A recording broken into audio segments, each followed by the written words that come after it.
అల్లు అర్జున్ మరోసారి పోలీసుల ముందుకు హాజరు కానున్నారు. సంధ్యా థియేటర్ దగ్గర మహిళ మృతి చెందిన కేసులో ఇదివరకే అరెస్ట్ అయ్యి బెయిల్ మీద బయటకొచ్చిన బన్నీ మరోసారి విచారణకు రావాలని చిక్కడపల్లి పోలీసులు నోటీసులు జారీ చేశారు. ఈ క్రమంలోనే సోమవారం రాత్రి తన లాయర్లతో భేటీ అయిన అల్లు అర్జున్ వాళ్ళతో కలిసి ఈ రోజు ఉదయం 11 గంటలకు పోలీస్ స్టేషన్కు రానున్నాడు. విచారణలో భాగంగా డిసెంబర్ 4వ తేదీ రాత్రి జరిగిన విషయాల గురించి పోలీసులు మాట్లాడుతారు.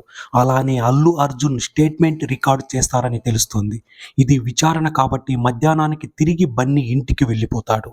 పుష్ప 2 మూవీ బెనిఫిట్ షో చూసేందుకు అల్లు అర్జున్ హైదరాబాద్ ఆర్టీసీ క్రాస్ రోడ్లోని సంధ్యా థియేటర్కు వెళ్ళాడు. కానీ అక్కడ అభిమానుల మధ్య తోపులాట జరిగి రేవతి అనే మహిళ మృతి చెంది ఆమె కొడుకు ప్రాణాపాయ స్థితిలో ఉండగా ఆసుపత్రిలో చేర్చారు. రేవతి భర్త ఫిర్యాదుతో తొలుత థియేటర్ ఓనర్, మేనేజర్, సిబ్బందిని అరెస్ట్ చేశారు. 1-2 రోజుల తర్వాత అల్లు అర్జున్ని కూడా అరెస్ట్ చేశారు. కానీ ఆ రాత్రికే బెయిల్ వచ్చింది.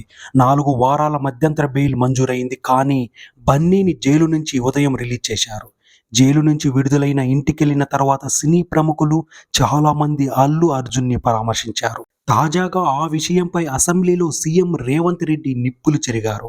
ఆసుపత్రిలో ఉన్న పిల్లాడిని ఒక్కరు కూడా పరామర్శించలేదని, బన్నీని మాత్రం కలిశారని అన్నారు. తప్పంతా బన్నీదే అన్నట్లు రేవంత్ రెడ్డి కామెంట్ చేశారు. దీంతో అదే రోజు సాయంత్రం ప్రెస్ మీట్ పెట్టిన అల్లు అర్జున్ తానేం తప్పు చేయలేదని, ప్రమాదం వల్ల మహిళ చనిపోయిందని అన్నాడు. ఇప్పుడు పోలీసులు మరోసారి బన్నీని విచారణకు పిలవడం చర్చనీయాంశమైంది.